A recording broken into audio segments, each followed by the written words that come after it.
CIET NCERT द्वारा प्रस्तुतम् अस्ति अष्टकक्षायाः संस्कृतस्य ध्वनिपाठ्यपुस्तकं दीपकम्।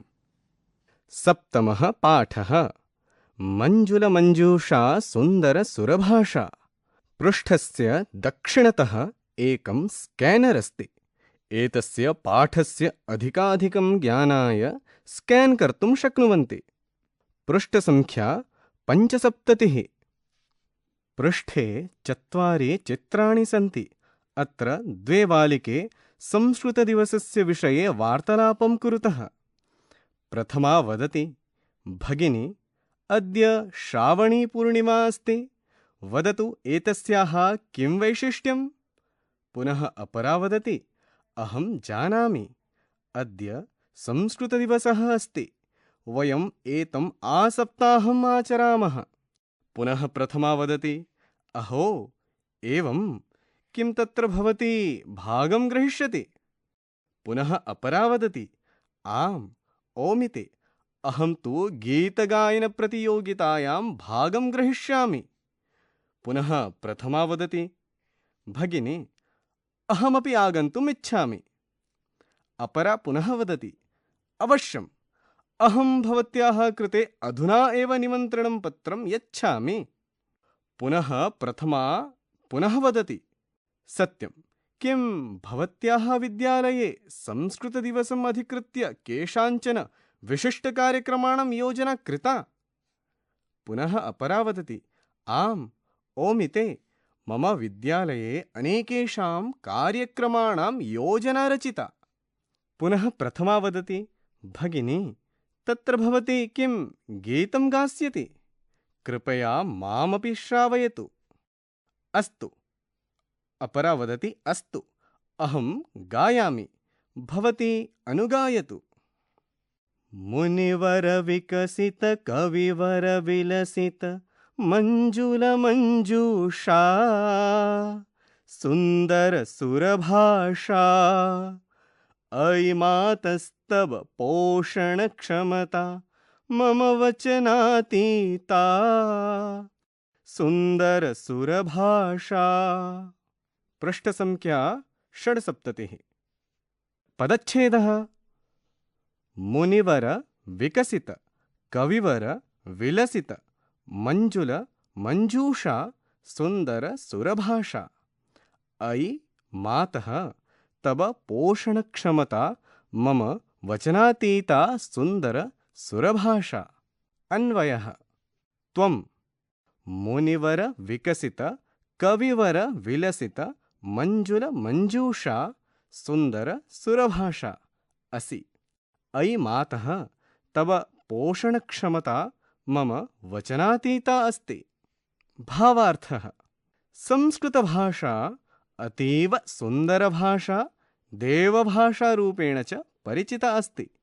मुनयः अस्याः संस्कृतभाषायाः विकासं कृतवन्तः। एषा भाषा भूयिष्ठानां भारतीयभाषाणां तथा विश्वस्य बहूनां भाषाणां च जननी भाषा। कोष्ठके स्रोतोभाषा, गुरुभाषा, कोष्ठके पुनः पूरकभाषा वा अस्ति।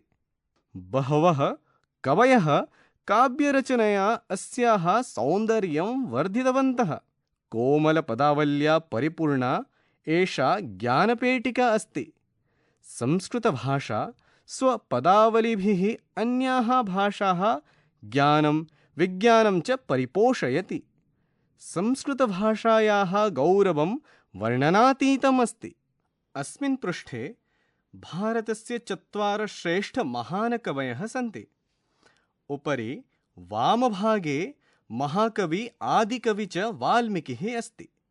दक्षिणभागे कालिदासः अस्ति। पुनः अधः वामभागे वेदव्यासकविः अस्ति। अनन्तरं दक्षिणभागे महाकवि वाणः अस्ति।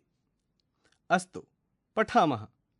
वेदव्यास वाल्मीकिमुनीनां कालिदासवाणादिकवीनां पौराणिक सामान्यजनानां जीवनस्य आशा सुन्दरसुरभाषा सुन्दरसुरभाषा।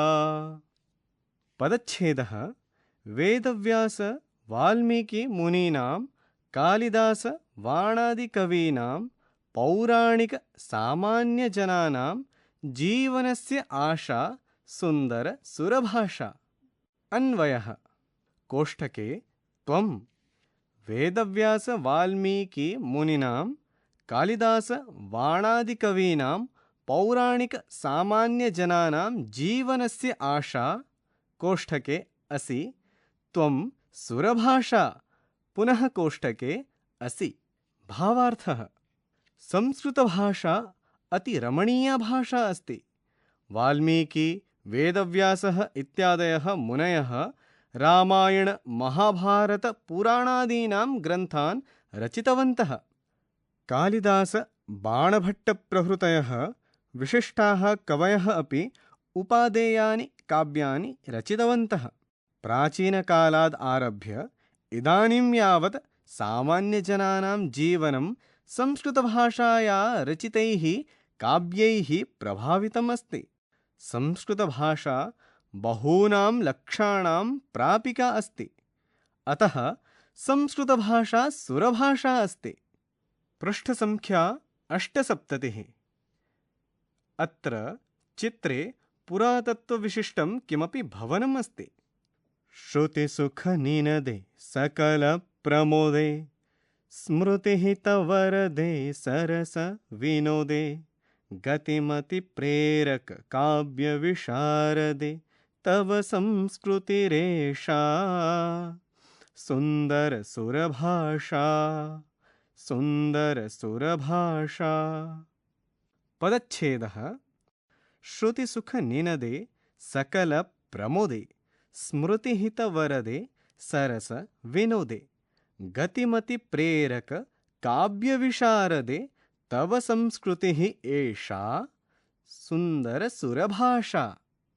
अन्वयः हे श्रुतिसुखनिनदे सकलप्रमोदे स्मृतिहितवरदे सरसविनोदे गतिमतिप्रेरक काव्यविशारदे तव एषा संस्कृतिः कोष्ठके अस्ति पुनः कोष्ठके त्वं सुन्दरसुरभाषा कोष्ठके असि।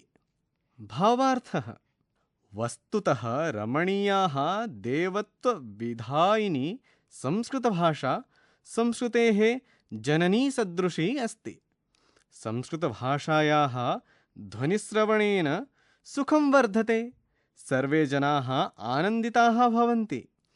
संस्कृतभाषा वररूपेण संस्कारजन्यं ज्ञानं प्रयच्छति, सरसं विनोदभावं च प्रकाशयति, मानवजीवने उत्तमां गतिं बुद्धिं च प्रददाति।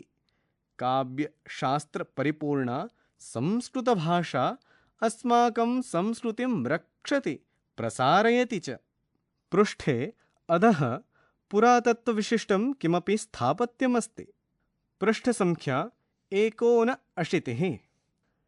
नवरसरुचिरालङ्कृतिधारा वेदविषय वेदान्तविचारा वैद्यव्योम शास्त्रादिविहारा विजयते धारायां सुन्दरसुरभाषा सुन्दरसुरभाषा। पदच्छेदः नवरसरुचिरा अलङ्कृतिधारा वेदविषय वेदान्तविचारा वैद्यव्योम शास्त्रादिविहारा विजयते धरायां सुन्दरसुरभाषा। अन्वयः नवरसरुचिरा अलङ्कृतिधारा वेदविषय वेदान्तविचारा वैद्यव्योम शास्त्रादिविहारा धरायां सुन्दरसुरभाषा विजयते। भावार्थः संस्कृतकाव्यशास्त्रेषु शृङ्गार हास्य करुण रौद्र वीर भयानक विभत्स अद्भुत शान्तप्रभृतयः नवसंख्यकाः रुचिराः रसाः सन्ति। शब्दार्थपूर्णाः विविधाः अलङ्काराः शोभन्ते। वेद उपनिषत् वेदान्त पुराणादीनां विचाराः जनान् अभिप्रेरयन्ति। चिकित्साविज्ञान खगोलशास्त्रादिभिः सह संस्कृतभाषा पृथिव्यां विहरति। एवं संस्कृतभाषा सर्वत्र विजयते। पृष्ठसङ्ख्या 89। अत्र अधः एका सारणी अस्ति। अत्र लिखितमस्ति वयं शब्दार्थान् जानीमः। अत्र पञ्चकोष्ठाः सन्ति। प्रथमे शब्दः, द्वितीये अर्थः, तृतीये हिन्दी, चतुर्थे इंग्लिश, पञ्चमे मातृभाषया अर्थं लिखत। अत्र स्वभाषायाम् अर्थं लिखितव्यं भवति। पुनः मातृभाषायां किं भवति लिखन्तु। विकसिता, तस्य अर्थः विस्तारिता। हिन्द्यां विकसित की गई। आंग्ले प्रोग्रेसिवली डेवलप्ड। अत्र मातृभाषायां किं भवति लिखन्तु। पुनः विलसिता, तस्य अर्थः रंजिता। हिन्द्यां आनंद देने वाली। आंग्ले दैट विच गिव्स जॉय। मातृभाषायां किं भवति लिखन्तु। शब्दः मंजुला, अर्थः मनोहर। पुनः मंजुला, अर्थः मनोहर। हिन्द्यां मन को हरने वाली। आंग्ले लवली चार्मिंग। मातृभाषायाम् अर्थः किं भवति लिखन्तु। पुनः मंजूषा, पेटिका, पेटी, बॉक्स, इनकेशमेंट। मातृभाषायां किं भवति लिखन्तु। पुनः पोषणक्षमता, अर्थः पालनशक्तिः। हिन्द्यां पोषण की क्षमता। आंग्ले नर्टिंग कैपेसिटी। मातृभाषायाम् अर्थः किं भवति लिखन्तु। शब्दः मे, अर्थः मम। हिन्द्यां मेरे। आंग्ले माइन। मातृभाषायां किं भवति लिखन्तु। शब्दः अतीता, अर्थः अतिक्रांता। हिन्द्यां पार्हो। आंग्ले बेयॉन्ड। मातृभाषायां किं भवति लिखन्तु। स्वमातृभाषायां किं भवति लिखन्तु। शब्दः वृन्दानां, अर्थः समूहानां। हिन्द्यां समूहों की। आंग्ले ऑफ ग्रुप्स। स्वमातृभाषायां किं भवन्ति लिखन्तु। शब्दः नवम, अर्थः नूतनं। हिन्द्यां नई। आंग्ले न्यू। स्वमातृभाषायां किं भवति लिखन्तु। शब्दः वचनातीता, अर्थः वर्णनातीता। हिन्द्यां वाणी से परे। आंग्ले बियॉन्ड वर्ड्स। स्वमातृभाषायां किं भवति लिखन्तु। शब्दः भूयिष्ठानां। शब्दः भूयिष्ठानां, अर्थः अधिकतराणां। हिन्द्याम् अधिकांश। आंग्ले मोस्टली। स्वमातृभाषायां किं भवति लिखन्तु। पृष्ठसङ्ख्या 80। पुनः एका सारणी अस्ति। अत्र पञ्चकोष्ठाः सन्ति। प्रथमे शब्दः, द्वितीये अर्थः, तृतीये हिंदी, चतुर्थे इंग्लिश, पंचमे मातृभाषया अर्थं लिखत। शब्दः श्रुतिसुखनिनदे, अर्थः श्रवणसुखध्वनिदात्री। हिन्द्यां कर्णप्रिय ध्वनि देने वाली। आंग्ले sound of which is pleasant to listen. मातृभाषायाम् अर्थः किं भवति लिखन्तु। शब्दः सकलप्रमोदे, अर्थः सर्वेभ्यः आनंदमयी। हिन्द्यां सभी को आनंद देने वाली। आंग्ले that which gives pleasure to all. मातृभाषायां किं भवति लिखन्तु। शब्दः सरसविनोदे, अर्थः सरसविनोदशीले। हिन्द्यां मधुर विनोद करने वाली। आंग्ले that which creates pleasant humour. स्वमातृभाषायां किं भवति लिखन्तु। शब्दः काव्य विशारदे, अर्थः काव्य पारंगते। हिंद्यां काव्य करने में पारंगत। आंग्ले ओह प्रोफिशिएंट इन लिटरेचर। स्वमातृभाषायां किं भवति लिखन्तु। शब्दः रुचिरा, अर्थः रुचिकरा। हिंद्यां आनंद प्रदान करने वाले। आंग्ले दैट विच गिव्स हैप्पीनेस। मातृभाषायां कः अर्थः भवति लिखन्तु। शब्दः अलंकृतिधारा, अर्थः अलंकाराणाम् आधात्री। हिंद्यां अलंकारों को धारण करने वाले। आंग्ले वेल ऑर्नामेंटेड। स्वमातृभाषायां किं भवति लिखन्तु।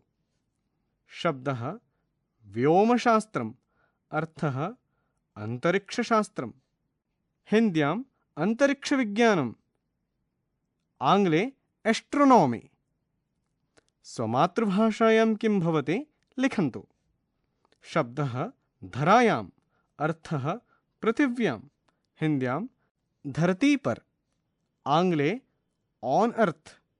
स्वमातृभाषायां किं भवति लिखन्तु। अत्र इदम् अवधेयम्। परस्परसम्बन्धानां सार्थकपदानाम् एकपदीभावः समासः इति कथ्यते। प्रायेण द्वयोः ततोऽधिकानां वा पदानां संक्षिप्तीकरणं नाम समासः।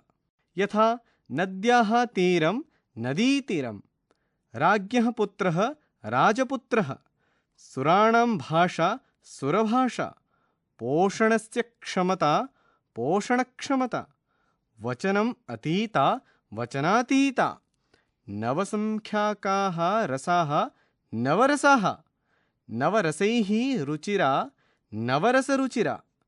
समासानां विविधाः प्रभेदाः सन्ति। अव्ययीभावः, तत्पुरुषः, कर्मधारयः, द्विगुः, द्वन्द्वः, बहुव्रीहिः च इति। अव्ययीभाव समासे प्रायः पूर्वम् अव्ययपदस्य प्रयोगः भवति। यथा रूपस्य योग्यम् अनुरूपम्। तत्पुरुषसमासे परपदस्य प्राधान्यं भवति। यथा सुराणां भाषा सुरभाषा। द्विगुसमासे पूर्वं संख्यावाचकपदस्य व्यवहारः भवति। यथा पञ्चानां वटानां समाहारः पञ्चवटी। बहुव्रीहिसमासे अन्यपदस्य प्राधान्यं भवति। यथा पीतम् अम्बरं यस्य सः पीताम्बरः। कोष्ठके श्रीविष्णुः। पृष्ठसंख्या 81। अभ्यासात् जायते सिद्धिः। प्रथमः, अधः प्रदत्तानां प्रश्नानाम् एकपदेन उत्तरं लिखत। क सुन्दर सुरभाषा कस्य वचनातीता? रिक्तस्थानं पूरयतु। ख संस्कृतभाषा कुत्र विजयते? रिक्तस्थानं पूरयतु। ग संस्कृतभाषा कस्य आशा? रिक्तस्थानं पूरयतु। घ संस्कृते कति रसाः सन्ति? रिक्तस्थानं पूरयतु। ङ कस्याः ध्वनिश्रवणेन सुखं वर्धते? रिक्तस्थानं पूरयतु। द्वितीयः प्रश्नः, अधः प्रदत्तानां प्रश्नानां पूर्णवाक्येन उत्तरं लिखत। क संस्कृतभाषा केषां जीवनस्य आशा अस्ति? रिक्तस्थानं पूरयतु। ख केषां विचाराः जनान् अभिप्रेरयन्ति? रिक्तस्थानं पूरयतु। ग कैः रसैः समृद्धा साहित्यपरम्परा विराजते? रिक्तस्थानं पूरयतु। घ संस्कृतभाषा केषु शास्त्रेषु विहरति? रिक्तस्थानं पूरयतु। ङ संस्कृतभाषायाः कानि कानि सम्बोधनपदानि अत्र प्रयुक्तानि? रिक्तस्थानं पूरयतु। तृतीयः प्रश्नः, रेखाङ्कितपदानि आश्रित्य प्रश्ननिर्माणं कुरुत। मुनिगणाः संस्कृतभाषायाः विकासं कृतवन्तः। अत्र रेखाङ्कितपदमस्ति संस्कृतभाषायाः। रिक्तस्थानं पूरयतु। ख सामान्यजनानां जीवनं काव्यैः प्रभावितम् अस्ति। अत्र रेखाङ्कितपदमस्ति काव्यैः। रिक्तस्थानं पूरयतु। ग कवयः अपि उपादेयानि काव्यानि रचितवन्तः। अत्र रेखाङ्कितपदमस्ति उपादेयानि। रिक्तस्थानं पूरयतु।